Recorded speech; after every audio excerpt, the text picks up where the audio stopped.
السلام علیکم میرے پیارے دوستو، آج ہم جس ٹاپک پہ بات کریں گے وہ ہے ہسٹری آف عید میلاد النبی، عید میلاد النبی کی تاریخ۔ سب سے زیادہ سوال جو عموماً مسلمانوں میں کیا جاتا ہے کہ حضور پاک صلی اللہ علیہ وآلہ وسلم کی پیدائش کا مبارک دن کون سا ہے؟ تو عیسوی اعتبار سے جو کامن ایرا چل رہا ہے اسے سی ای یا اے ڈی بھی کہا جاتا ہے۔ اینو ڈومینائی عموماً لوگوں میں مشہور ہے after death of Jesus Christ. BC سی کا مطلب تو یہی ہے بیفور کرائسٹ، یعنی حضرت عیسیٰ علیہ السلام کی پیدائش سے پہلے، لیکن اے ڈی کا مطلب after death of Jesus Christ نہیں ہے، کیونکہ حضرت عیسیٰ علیہ السلام کو تو اللہ تعالیٰ نے زندہ اٹھا لیا تھا۔ لیکن اینو ڈومینائی لاطینی زبان کا ایک لفظ ہے جس کا مطلب ہے ایئر آف دا لارڈ، یعنی جس سال ہمارے آقا پیدا ہوئے۔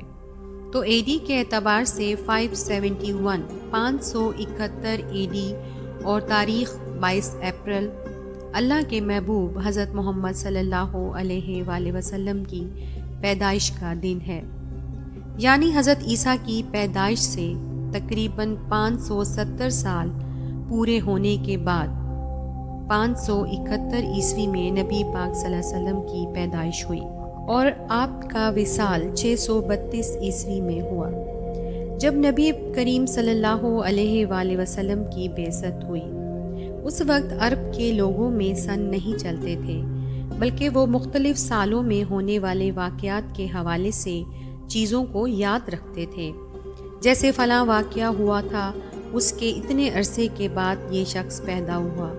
اس اعتبار سے ابرہہ کے لشکر کو جو اللہ تعالیٰ نے ہلاک کیا، جس کا ذکر سورۃ الفیل کے اندر موجود ہے، جامعہ ترمذی میں 3619 نمبر حدیث ہے کہ اللہ کے رسول حضرت محمد صلی اللہ علیہ وآلہ وسلم عام الفیل والے سال پیدا ہوئے، یعنی اس سال یہ بہت بڑا واقعہ ہوا تھا کہ کعبہ شریف پر چڑھائی کی پاداش میں اللہ تعالیٰ نے ابرہہ کو اس کے لشکر سمیت ہلاک کیا۔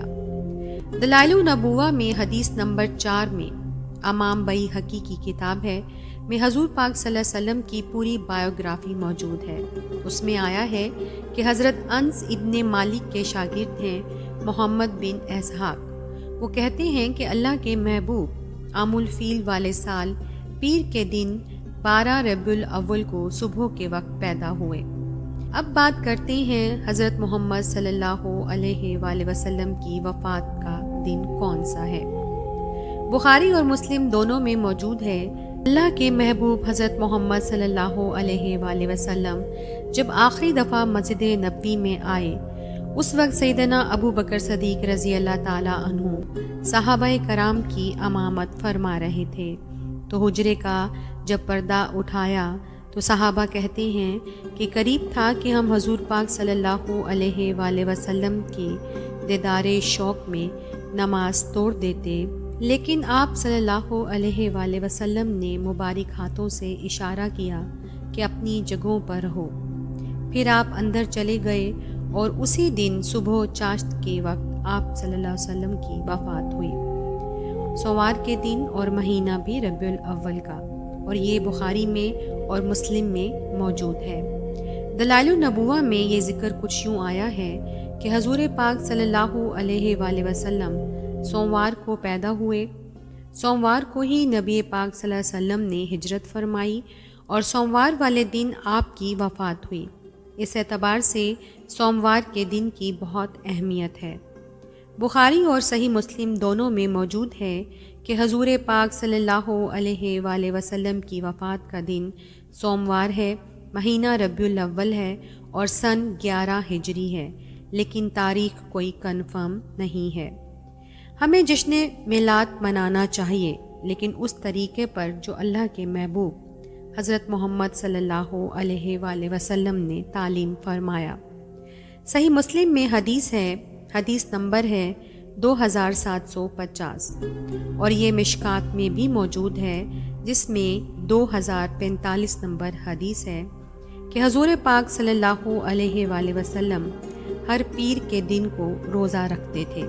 تو صحابہ کرام نے پوچھا یا رسول اللہ آپ یہ روزہ کیوں رکھتے ہیں؟ تو آپ نے فرمایا اس دن میں پیدا ہوا اور اسی دن مجھ پر پہلی وحی نازل ہوئی۔ اس طرح پیر کا دن حضور پاک صلی اللہ علیہ وآلہ وسلم کی مبارک زندگی کا بڑا اہم دن ہے۔ پیدائش سوموار کو، ہجرت سوموار کو، وفات سوموار کو اور نزول قرآن سوموار کو، اور حضور پاک صلی اللہ علیہ وآلہ وسلم جشن قرآن اور جشن میلاد ہر سال کے بعد نہیں بلکہ ہر ہفتے کو سوموار کا روزہ رکھ کر منایا کرتے تھے۔ ایک اور حدیث بھی ہے صحیح مسلم کی 6547 نمبر۔ نبی کریم صلی اللہ علیہ وآلہ وسلم ہر سوموار اور جمعرات کو روزہ رکھتے تھے اور فرمایا کہ ان 2 دنوں میں اللہ کے حضور نامہ اعمال پیش ہوتے ہیں اور میری خواہش ہے کہ میرا نامہ اعمال جب اللہ کے حضور پیش ہو تو میں روزے کی حالت سے ہوں۔ یہاں پر میں اس خواب کا ذکر کروں گی جو حضرت آمنہ رضی اللہ عنہا نے حضور پاک صلی اللہ علیہ وآلہ وسلم کی پیدائش کے وقت دیکھا تھا، اور یہ احادیث مشکات اور مسند احمد میں موجود ہیں۔ حضور پاک صلی اللہ علیہ وآلہ وسلم نے فرمایا میں اس وقت بھی اللہ کے ہاں خاتم النبیین لکھا ہوا تھا جب آدم علیہ السلام ابھی مٹی اور پانی، روح اور جسم کے درمیان تھے۔ میں دعائے ابراہیم ہوں، میں عیسیٰ کی بشارت ہوں، میں اپنی ماں کا وہ خواب ہوں جو انہوں نے پیدائش کے وقت دیکھا کہ ان کے لیے ایک نور ظاہر ہوا جس شام کے محلات بھی روشن ہو گئے۔ تو میرے عزیز ساتھیوں، اب آتے ہیں اس جانب کہ عید میلاد النبی منانا کب شروع ہوئی۔ تو میرے پیارے ساتھیوں، ایک ایوبی سنی بادشاہ تھے البالک المظفر۔ یہ ایوبی سلطنت کے بادشاہ تھے، 630 ہجری میں فوت ہوئے ہیں اور عیسوی اعتبار سے 1033 عیسوی میں تقریباً 1000 سال پہلے کی بات ہے۔ انہوں نے 604 ہجری کے اندر پہلی دفعہ 12 ربیع الاول کو علماء کو جمع کیا، محفل نعت کی اور طرح طرح کے کھانے پکا کے علماء کا اکرام مسلم کیا، اور پھر اس کے بعد سلطنت عثمانیہ نے 1588 عیسوی کے اندر سرکاری طور پر 12 ربیع الاول کی چھٹی کا اعلان کر دیا۔ وہاں سے اسے اور تقویت ملی اور وہ سلسلہ اب تک چلتا آ رہا ہے۔ معزز سامعین، اب فیصلہ آپ نے کرنا ہے کہ آپ نے عید میلاد النبی حضور پاک صلی اللہ علیہ وآلہ وسلم کے طریقے سے منانی ہے یا اس ایوبی سلطنت کے بادشاہ کے طریقے سے۔ امید کرتی ہوں کہ آپ کو ویڈیو پسند آئی ہوگی۔ سبسکرائب کا بٹن دبائیں، ویڈیو کو لائک کریں۔ اللہ حافظ۔